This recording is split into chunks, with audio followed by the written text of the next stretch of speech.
Астрология на момента.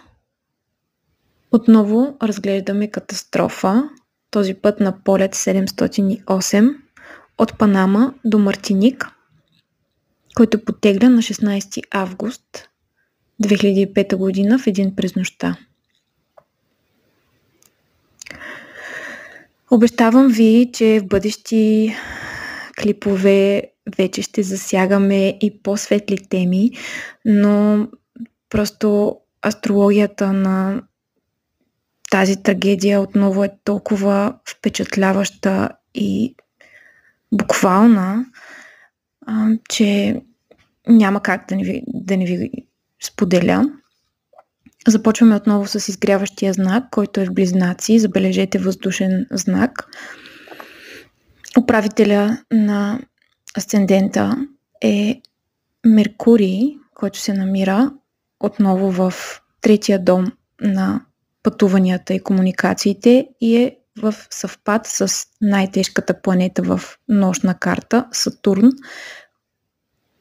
който пък е управител на деветия дом на пътуванията на дълги разстояния и на осмия дом на смъртта. Също така виждаме, че и Луната е неблагоприятно разположена в осмия дом на смъртта, а съответно нейният управител е отново Сатурн в трети дом на комуникациите и пътуванията.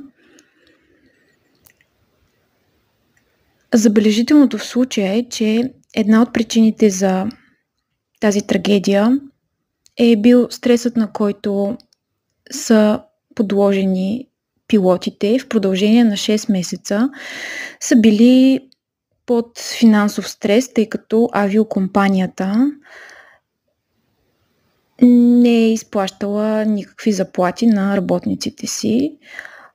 И виждаме, че управителя на втория дом, който е дома на финансите, Луната, е в осмия дом на смъртта. Така че отново имаме изключително впечатляваща архетипна картина на случващото се в момента на трагедията.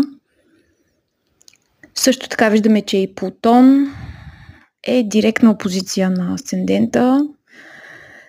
Плутон като символ на трансформацията, но и на смъртта, все пак.